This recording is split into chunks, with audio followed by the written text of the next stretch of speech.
એને નિયમો ગમતા નથી, એને કાયદાઓ ગમતા નથી. અને એટલા માટે ગુરુની વાણી એ બંધન નથી. ક્યારેય પણ મહાપ્રભુજીના સિદ્ધાંતોને આપણું બંધન ન માનતા. એ આપણી શ્રદ્ધાની વેલને વિકાસ કરવા માટેના ટેકાઓ છે. જેમ કોઈ કુમળી વેલ ઉગી હોય ને આપણે લાકડીનો ટેકો આપી અને એને બાંધીએ, સાધારણ વ્યક્તિને બંધન જેવું દેખાય, પણ એ બંધન નથી હોતું, એ વેલના વિકાસનો આધાર હોય છે. એમ પ્રત્યેક સિદ્ધાંતો આપણી ભાવની વેલના વિકાસના આધાર છે. એટલે જે સિદ્ધાંતો મહાપ્રભુજી આપણને બતાવે છે એને એ રીતે ન લેતા કે હવે આ કરાશે ને આવું નહીં કરાય અને આ જ બંધનમાં રહેવાનું, આ જ આપણી સીમા તો સુરક્ષા માટે છે, આ તો આધાર રૂપે છે. મહાપ્રભુજી આપણને બાંધતા નથી, આપણને આધાર આપે છે. એક બડો આધાર કલી में एक बड़ो आधार. महाप्रभुजी ने तो आधार कहा है, मेरे तो आधार है श्री वल्लभ के चरणार में. આ આપણા આધાર છે. અને જ્યારે આધાર મળે છે ત્યારે વિકાસની તકો ઊભી થાય છે. એટલે આ પ્રત્યેક સિદ્ધાંતોને એકારૂપે માનજો. નમામિ યમનામહં સકલ સિદ્ધિ હેતુ મુદા. ગઈકાલે ચર્ચા કરી, નમનથી પ્રારંભ કર્યો. અને નમનથી અધિક જીવ કાંઈ પણ કરવા સમર્થ નથી. જ્યારે સર્વ સમર્થ પ્રભુને કંઈક આપવા જેવું હોય તો ગીતાજીમાં પણ ભગવાને કહ્યું, મય્યેવ મનાદત્સ્વ મયી બુદ્ધિમ નિવેશ. નમન એટલે મન પ્રભુના ચરણોમાં ધરી ન મન થઈ જવું અને મન ભગવાનને આપી દેવું, એ જ નમન છે. પ્રણામો દુઃખ સમનસ્તમ નમામિ હરિ પરમ. વંદન કરવા માત્રથી પ્રભુ સમસ્ત દુઃખોને હરી લેનારા છે. અને એટલા માટે વૈષ્ણવે બીજી કોઈ સેવા થાય ન થાય પણ રોજ પ્રભુને નમન જરૂર કરવા. બે હાથ જોડી મસ્તક ઝુકાવી વંદન પ્રભુને જરૂર કરવા. આ વંદન કરવા માત્રથી પ્રભુ આપણા સકલ મનોરથોને પૂર્ણ કરી દેશે. તો સકલ સિદ્ધિના હેતુ રૂપ યમુનાજીને હું હર્ષપૂર્વક આનંદપૂર્વક નમન કરું છું. મુરારી પદ પંકજ સ્ફુરદ મંદરેણુત્કટા. જ્યાં જલ કરતા પણ રજ અધિક છે એવા, જેમાં મુરારી એટલે ભગવાન કૃષ્ણના ચરણની રજ છે અને ભક્તિમાં આવતા સર્વ પ્રતિબંધોને દૂર કરી દે છે, એવા શ્રી યમુનાજીના ચરણ. તટસ્થ નવકાનન પ્રકટ મોદ પુષ્પાંગુરા. યમુનાજીના તટ ઉપર નવકાનના નવીન ખીલેલા વૃક્ષો અને વનો અને એમાંથી ખરતા પુષ્પો માનો યમુનાજીનું પૂજન કરતા હોય એવું લાગે છે. સુર સુપૂજિત સ્મરપિતુ શ્રીયમ વિપ્રતિ. સુર અને અસુર બંને દ્વારા શ્રી યમુનાજી પૂજિત છે. જો અસુરો ભગવાનને નથી માનતા, પણ યમુનાજી તો એવી દિવ્યતા ધરાવે છે કે અસુરો પણ એમની પૂજા કરે છે. અને ટીકામાં આચાર્યોએ કહ્યું કે આ સુર અને અસુર યમુનાજીને શું કાર્ય નથી? તો કહ્યું, સુર એટલે દૈન્ય ભાવવાળા ગોપીજન અને અસુર એટલે માન ભાવવાળા ગોપીજન. આ બે પ્રકારના ગોપીજનો વ્રજમાં બિરાજે છે. અન્ય પૂર્વા, અનન્ય પૂર્વા, સ્વકીયા, પરકીયા. મહાપ્રભુજી સુબોધનીજીમાં જેના અર્થો બતાવે છે. આ બંને પ્રકારના ગોપીજનો પોતાના મનોરથોને પૂર્ણ કરવા માટે શ્રી યમુનાજીનું આરાધન કરે છે. જેમ કાત્યાયની વ્રત કર્યું ગોપીજનોએ અને કાત્યાયની દેવી બનાવ્યા યમુનાજીના તટની રજમાંથી. એટલે એક પ્રકારે જોવા જાવ તો યમુના રજનું જ સ્વરૂપ છે, યમુનાજીનું જ સ્વરૂપ છે. અને માંગણી શું છે? નંદ ગોપ સુતમ દેહી પતિમ મે કુરુતે નમઃ. આ નંદનો લાલ, આ કૃષ્ણ અમારા પતિ રૂપે અમને પ્રાપ્ત થાય. અને આ આરાધન કર્યું શ્રી યમુનાજીના સ્વરૂપને સિદ્ધ કરી અને યમુનાજીએ કૃપા કરી અને ઠાકોરજીએ મનોરથ પૂર્ણ કર્યો. વચન આપ્યું કે રાસ શરદની રાત્રિમાં તમારો મનોરથ પૂર્ણ થશે. તો આમ પરકીયા અને સ્વકીયા બંને પ્રકારના ગોપીજનો શ્રી યમુનાજીનું આરાધન કરે છે. સુરાસુર સુપૂજિત સ્મરપિતુ શ્રીયમ વિપ્રતિ. સ્મર એટલે કામદેવ અને કામદેવના પિતુ એટલે શ્રી કૃષ્ણ.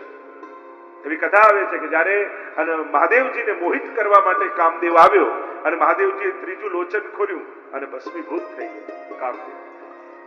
પત્ની રડતી રડતી મહાદેવજી પાસે આવીને કહેવા લાગી કે મારા પતિ મને ક્યારે મળે? અને ત્યારે કહ્યું જબ જદુવંશ કૃષ્ણ અવતારા કૃષ્ણ તનય હોહી પતિ તોરા. જ્યારે કૃષ્ણ અવતાર થશે, પૂર્ણ પુરુષોત્તમ રૂપે પ્રભુ પધારશે, ત્યારે એના પુત્ર રૂપે તને તારા પતિ પ્રાપ્ત થશે. અને એટલા માટે ભગવાન કૃષ્ણના પુત્ર પ્રદ્યુમ્નજી એ સાક્ષાત કામદેવનો અવતાર છે. અને એટલા માટે અહીંયા યમુનાજીની શોભાને સમજાવતા કહ્યું સ્મર એટલે કામદેવ, પિતુ એટલે એમના પિતા શ્રી કૃષ્ણ, શ્રીયમ બિભ્રતિમ એની શોભાને ધારણ કરવા વાળા છે. યમુનાજી કેવા છે? સાક્ષાત શ્રી કૃષ્ણની શોભા જેવા. ગુણધર્મ શ્રી કૃષ્ણ કે 41 પદમાં પણ કહ્યું ને, યમુનાજી આબેહૂબ કૃષ્ણ જેવા. એટલે તમે જ્યારે જુઓ દર્શન કરો યમુનાજીના, ત્યારે મુકુટ કાચનીનો શૃંગાર ધારણ કરી યમુનાજી કમળની માળા લઈને પધારતા હોય ત્યારે આબેહૂબ રાસમાં બિરાજતા શ્રી કૃષ્ણ જેવા લાગે. અને પ્રસિદ્ધ કથા પણ છે ને કે આ મુગટ અને શૃંગાર કેમ ધારણ કર્યો છે?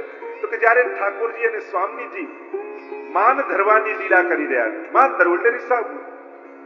આપણે ત્યાં જો શયન પછી માનના પદ બોલાય, રોજ માન ધરે, એકબીજાને મનાવે ને પછી રાસ થાય. આજે એવું માન ઠાકોરજીએ ધર્યું કે સ્વામીજી મનાવી થાકી ગયા. લલિતાજીને બોલાવ્યા, વિશાખાજીને બોલાવ્યા, કોઈ નાથી માનતા નથી. પછી યમુનાજીને વિનંતી કરી અને યમુનાજીએ યુક્તિ કરી. રાસમાં પ્રભુએ જેવા વસ્ત્ર શૃંગાર ધર્યા હતા ને, એવા ને એવા વસ્ત્ર શૃંગાર શ્રી યમુનાજીએ ધર્યા. અને આપનું રૂપ અને વર્ણ તો બિલકુલ કૃષ્ણ જેવા છે. શ્યામ સંત શ્યામ વે રહી શ્રી યમને, આબેહૂબ કૃષ્ણ જેવા. કૃષ્ણામ કૃષ્ણ સમામ કૃષ્ણ રૂપામ કૃષ્ણ રસાત્મિકામ કૃષ્ણ સંબંધકારિણી. યમુના વિજ્ઞપ્તિ આદિમાં કહીએ છે ને, કૃષ્ણ રૂપામ, સાક્ષાત કૃષ્ણ રૂપ શ્રી યમુનાજી. અને જ્યારે વસ્ત્ર શૃંગાર ધરીને સામે ઉભા રહ્યા ઠાકોરજીના, ઠાકોરજી ચોંકી ગયા. આ રાસમાં બીજો કૃષ્ણ ક્યાંથી આવી? અને ખબર પડી કે યમુનાજી છે. હસ્યા ઠાકોરજી અને એમના માનની નિવૃત્તિ થઈ. અને ત્યારે ઠાકોરજી આજ્ઞા કરી કે જ્યારે હવારે અમારી કુંજમાં પધારો ત્યારે આ જ વસ્ત્ર શૃંગાર ધરીને પધારજો. આમ સાક્ષાત પ્રભુની શોભાને ધારણ કરવા વાળા છે. એવી ઘણા બીજા પ્રસંગો છે. એક વાર પ્રભુએ વેણુનાદ કરીને ગોપીજનોને રાસમાં બોલાવ્યા અને રાસમાં ગોપીજનો સામે આવીને ઉભા રહ્યા અને પ્રભુએ કહ્યું ચાલો રાસ કરી.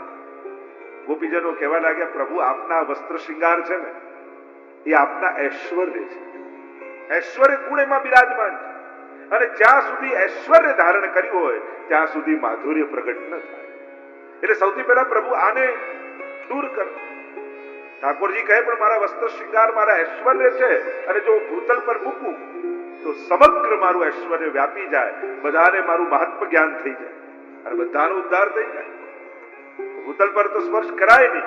યુક્તિ એક છે કે તમારામાંથી કોઈ એક મારા વસ્ત્ર શૃંગાર ધારણ કરીને ઉભા રહે અને ત્યાં સુધી રાસ થાય અને પછી એને હું ધારણ કરું. ગોપીઓ કઈ વાત સાચી, પણ જે ધારણ કરે એને તો રાસનું સુખ ન મળે, એને તો બાજુમાં ઉભા રહેવું પડે. કોઈ ગોપીજન તૈયાર ન થયા ત્યારે યમુનાજી આગળ આવ્યા અને યમુનાજીએ કહ્યું જો મારે કારણે અન્ય ગોપીઓને લાભ મળતો હોય તો હું આ ધારણ કરવા તૈયાર છું. અને યમુનાજીએ પોતે આ મુકુટ કાચનીના વસ્ત્રો ઠાકોરજીના ધારણ કરી રાખ્યા. જ્યાં સુધી મહારાસ ચાલતો રહ્યો યમુનાજી કમળની માળા હાથમાં લઈ અને ઠાડા રહ્યા અને રાસનું દર્શન કરતા રહ્યા. અને એ રીતે સ્મરપિતુ શ્રીયમ બિભ્રતિમ, સાક્ષાત પ્રભુની શોભાને ધારણ કરવા વાળા શ્રી યમુનાજી છે એમ કહીને આગળના શ્લોકનું ગાન મહાપ્રભુજી કરે. કલિંદ ગિરિ મસ્તકે પતદ મંદ પૂરોજ્વલા. ભગવાન નારાયણના હૃદયમાં બિરાજતા યમુનાજી જ્યારે ભૂતલ પર પધારે છે ત્યારે એમનો પ્રવાહ સૌથી પહેલા કલિંદ પર્વતના મસ્તક પર આવે છે. કલિંદ ગિરિ મસ્તકે, ગિરિ એટલે પર્વત, પતદ અમંદ પૂરોજ્વલા, અને એના પરથી નીચે પડતા છે શ્યામ, પણ એક શિલા પરથી બીજી શિલા પરથી જતા કેવા લાગે છે? ઉજ્જવલા. આપ શ્વેત લાગો છો. પતતિ મંદ પૂરોજ્વલા, વિલાસ ગમનોલ્લસન, વિલાસ પૂર્વક ગતિ કરતા, પ્રકટ કંઠ શૈલોન્નતા, એક શિલા પરથી બીજી શિલા ઉપર જતા, સઘોષ ગતિ દંતુરા, અવાજ કરતા શ્રી સઘોષ પૂર્વક, માનો નવ દુલ્હની આવી ગવરે. જ્યારે કલિંદ પર્વત પરથી નીકળે અને ઉતાવળે નીકળે પણ વ્રજમાં આવે ત્યારે વિલાસ, ત્યારે શાંતિથી વહે છે યમુના. અને કેવા સમધિ રૂઢ દોલોત્તમા, કેવા લાગે છે જાણે કોઈ ઉત્તમ દોલોત્તમા. દોલોત્તમાના બે અર્થ કર્યા. કોઈ ઉત્તમ ઝૂલા ઉપર બિરાજીને યમુનાજી ઝૂલતા હોય એવું લાગે. યા દોલોત્તમાનો એક અર્થ કર્યો કે માનો કોઈ નવવધુ ડોલીમાં બેસી અને પતિના ઘરે જતી હોય અને એ સમય એના મનમાં જે ઉમળકા હોય, જે ઉત્સાહ હોય, એવો ઉત્સાહ શ્રી યમુનાજીનો વ્રજમાં આવવાનો દેખાય. સમધિ રૂઢ દોલોત્તમા, માનો નવદુલ્હની આઈ ગવને. 41 પદમાં કહીએ, માનો કોઈ નવદુલ્હની આણું થતું હોય અને પતિના ઘરે જતી હોય અને એ સમયના મનમાં રહેલા ઉમળકાઓ એવા શ્રી યમુનાજીના મનમાં ઉમળકા છે. એવા દર્શન કર્યા. મુકુંદ રતિ વર્ધિની જયતિ પદ્મ બંધો સુધા. યમુનાજીની સૌથી મોટી કૃપા કઈ છે કે મુકુંદ રતિ વર્ધિની, ભગવત પ્રેમનું દાન શ્રી યમુનાજી કરે છે. પુણ્યો કરવા બહુ સહેલા છે, પુણ્યો પ્રાપ્તિ કરવી બહુ સહેલી છે, પણ ભક્તિની પ્રાપ્તિ બહુ દુર્લભ છે. ભાવ એ કોઈની કૃપા થકી દાન થાય તો જ આવે. નહીં તો ઘણા લોકો એમ કે હજી આટલું કરીએ પણ હજી ભાવ નથી આવતો, કારણ કે ભાવ દુર્લભ છે. ભાવ કૃપા થકી જ હૃદયમાં પ્રગટે. અને ભાવનું તો એવું છે નહીં કે બાયપાસ થતું હોય ડોક્ટર હાર્ટને ખોલે એમ કે કિલો ભાવ નાખી દેજો. એ કોઈ વસ્તુ તો છે નહીં. એ તો ઉર્મિઓ છે હૃદયની ઈશ્વર પ્રત્યે. અંતઃકરણમાં રહેલી સૌથી વિશુદ્ધ લાગણીઓ આપણી કઈ? જો આપણા હૃદયમાં ઘણા માટે ઘણી લાગણીઓ, પણ સૌથી પવિત્ર લાગણી એનું નામ ભક્તિ છે. કે અંતઃકરણમાં રહેલી સૌથી વિશુદ્ધ લાગણી અને ઈશ્વર પ્રત્યે, સર્વોચ્ચ પ્રત્યેની વિશુદ્ધ લાગણી, એનું નામ ભક્તિ. તો મુકુંદ રતિ વર્ધિની, જે મુક્તિને પણ મુક્તિ આપનારા છે એવા ભગવાન શ્રી કૃષ્ણમાં પરમ પ્રીતિ પ્રગટાવનારા એ કોઈ હોય તો શ્રી યમુનાજી છે.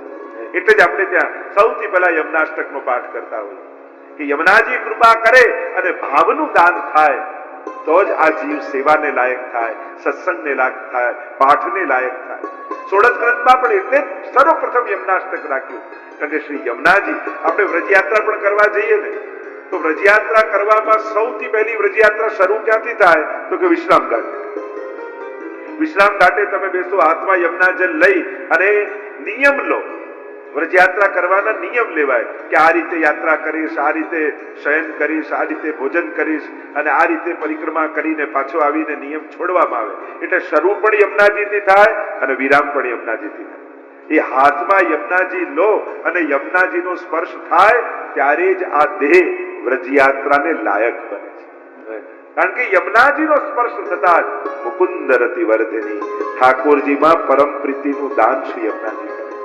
અને એવા અનેક પ્રસંગો આપણે ત્યાં ગવાય છે કે શ્રી યમુનાજીની કૃપા થકી. એમાં પણ કિશોરીબાઈનો પ્રસંગ આવે છે. કેવી કૃપા યમુનાજી કરી, આગળ એની ચર્ચા કરીશું. મુકુંદ રતિ વર્ધિની જયતિ પદ્મ બંધો સુતા. જય હો, જયતિ કોનો? પદ્મ એટલે કમળ, બંધુ એટલે મિત્ર.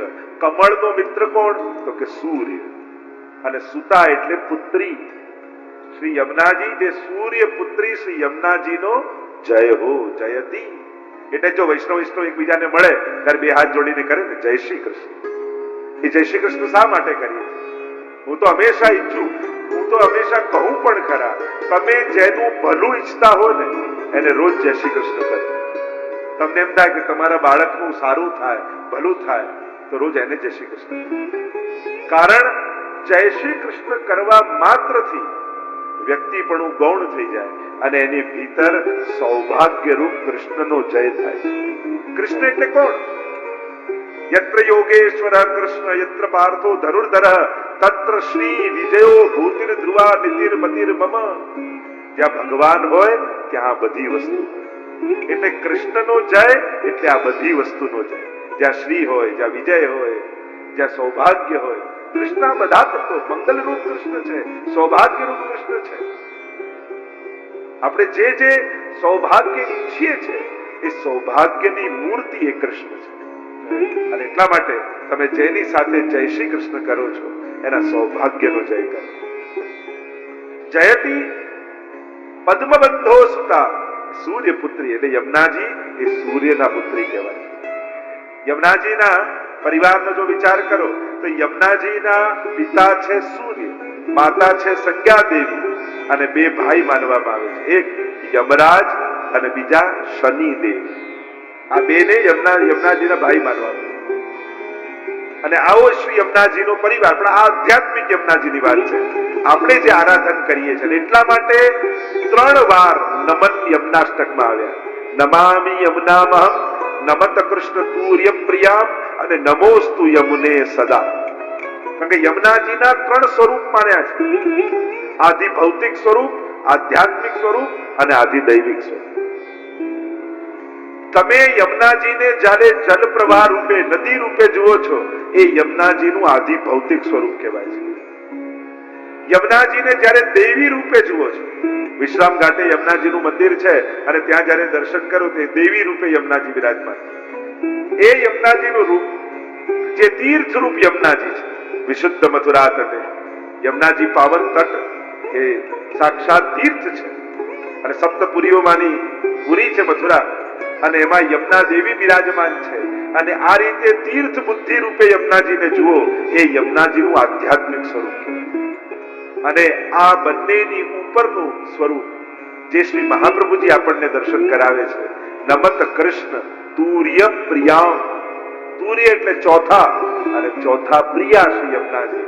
એટલે કે વ્રજ મંડળમાં ગોપીજનોના મુખ્ય 4 યુથ છે, ગ્રુપ છે, અને એમાં ચોથા યુથના અધિપતિ શ્રી યમુનાજી સખી સ્વરૂપે બિરાજે છે. એ યમુનાજીનું આદિ દૈવિક સ્વરૂપ કહેવાય. તો આ 3 સ્વરૂપની ચર્ચા યમુનાષ્ટકમાં મહાપ્રભુજીએ કરી છે અને એટલા માટે અહીંયા સૂર્યપુત્રી રૂપે શ્રી યમુનાજીને કહ્યા છે. આમ આગળ ગાન કરતા મહાપ્રભુજી આજ્ઞા કરે, 14 લોકોને ભુવન, સમસ્ત ભુવનોને પાવન કરતા યમુનાજી ભૂતલ પર પધાર્યા છે. અને પ્રિયાભિરિવ સેવિતામ શુકમયુર હંસાદિભી. અને યમુનાજીના તટમાં એક સખીની જેમ, એક પ્રિયાની જેમ શુક, મયુર અને હંસ, એનાથી યમુનાજી સેવિત છે. અને એટલા માટે જ આપણે ત્યાં લગભગ કોઈ પણ ચિત્ર નાથદ્વારા શૈલીના તમે જોશો ને તો આ 3 પક્ષીઓ આસપાસ તમને દેખાશે: શુક, મયુર અને હંસ. જો આજે તો શુકકુંજનો મનોરથ છે. આ શુકકુંજ શું છે? તો આપણે ત્યાં શુક, સુવા પડાવત સારંગ નયની, સ્વામિનીજીએ નિત્ય લીલામાં એક શુક પાડ્યો છે. અને રોજ ઠાકોરજી અને સ્વામીજીની જે લીલા થાય એ લીલાનું અવગાહન સ્વામીજી એ શુકની આગળ કરે છે. અને શુકની આગળ કરે અને સ્વામીજી તો લીલામાં પધારે સેવામાં, અને એ શુક ત્યાં ડાળી પર બેઠા બેઠા અહર્નિશ, દિવસ રાત એ જે લીલા સ્વામીજીના મુખે સાંભળી હોય એનું 24 કલાક અવગાહન કર્યા. અને એ લીલાના કુંજોમાં અનેક વૃક્ષો પર આવા અનંત શુક બિરાજમાન છે. અને એની કુંજમાં જે સુખદેવજી જે આપણે ત્યાં એટલે જ લીલા સુખ અને આ સુખ આ બંનેનો ભેદ અને બતાવ્યો છે. એટલે જ એ લીલા સુખ અને સુખને આપણે ત્યાં સંસ્કૃતમાં કહેવાય કીર. અને એટલે જ આપણે ત્યાં ભગવદ યશ ગાનારાને કીર્તનિયા કહીએ છીએ. કે એ કીર કે જે લીલા સુકે એ લીલાઓ ગાય, એના જ વંશજ આપણા અષ્ટ સખા એ કીર્તનિયા છે. એના તનિયા એટલે એને પુત્ર, એના વંશજો કે જે નિત્ય લીલામાં, એટલે જ જે ભાગવતજીમાં પણ લીલાઓ ગાય નથી એ આપણા અષ્ટ સખાઓએ ગાય. તો એમ પ્રશ્ન થયો કે જેનું વર્ણન ભાગવત આદિ પુરાણોમાં પણ નથી, એ લીલા આમને કઈ રીતે ખબર પડી? તો કે સ્વામીજીના મુખે સાંભળી છે આ લીલા સુખ, અને એમના મુખે સાંભળી છે આ કીર્તન. એ સુખના ભાવથી આપણે ત્યાં સુખકુંજનો મનોરથ છે. તો નાથદ્વારા શૈલીમાં તમે જ્યારે પણ જોશો તો આ 3 પક્ષી હશે: શુક, મયુર અને હંસ. તમે મહાપ્રભુજીનું જુઓ તો આજુબાજુ મોર દેખાય, હંસ દેખાય, પોપટ દેખાય. કારણ કે આ 3 પ્રકારની સેવાના સૂચકો છે. 3 પ્રકારની સેવા આગળ સિદ્ધાંત મુક્તાવલીમાં આવશે. શુક છે એ વાચિક સેવા છે. પોપટ છે ને એ બોલે, મીઠું મીઠું બોલે. નાના પક્ષીની શબ્દ માધુરી શોભા તણો નહીં પાર, વલ્લભાખ્યાનમાં પણ ગાયું. એટલે સુંદર શબ્દો દ્વારા અને વાચિક સેવા બોલે. મયુર છે ને એ પીછા ફેલાવે અને નૃત્ય કરે, એ કાયિક સેવાનું પ્રતીક છે કે શરીર દ્વારા થતી સેવા. જ્યારે નૃત્ય કરે અને ઠાકોરજી દર્શન કરીને પ્રસન્ન થાય તો એના દેહ દ્વારા એને સેવા કરી. અને હંસ એક પગ પર ઉભો રહીને શાંત આંખો બંધ કરી અને હંસ છે એ માનસી સેવાનું પ્રતીક છે. સુખ મયુર હંસાદિ, અને આ ત્રણેય સેવકો દ્વારા શ્રી યમુનાજી સેવિત છે. પ્રિયાભિરિવ સેવિતા સુખ મયુર હંસાદિ તરંગ ભુજ કંકણ પ્રકટ મુક્તિકા વાલુકા. યમુનાજીમાં તમે દર્શન કરો તો તમને લહેરો દેખાય, તરંગ દેખાય. મહાપ્રભુજી કહે તારી આંખે જોઈશ તો તને લહેર દેખાશે, મારી આંખે જો તરંગ ભુજ. આ તો યમુનાજીની ભુજાઓ છે. અને સૂર્યનો પ્રકાશ પડતો હોય ત્યારે એ લહેરોમાં ચળકાટ દેખાશે, કારણ કે રજ એ લહેરોમાં હોય. એટલે એ જે ચળકાટ છે, મહાપ્રભુજી કહે છે યમુનાજીએ ભુજામાં મોતીના કંકણ કડા પહેર્યા છે અને એ મોતી ચળકી રહ્યા છે. એવા દર્શન શ્રી મહાપ્રભુજી આપણને કરાવે. તરંગ ભુજ કંકણ પ્રકટ મુક્તિકા વાલુકા, અને એ વાલુકા સાક્ષાત કંકણમાં રહેલા મોતીઓની જેમ ચળકી રહ્યા છે. અને આમ તરંગ ભુજ નિતંબ તટ સુંદરી નમત કૃષ્ણ તુર્યમ પ્રિયામ. અને તટ પ્રદેશ છે એટલે વલ્લભ સાકીમાં પણ હરિરાયજીએ કહ્યું કે તરંગ ઉભય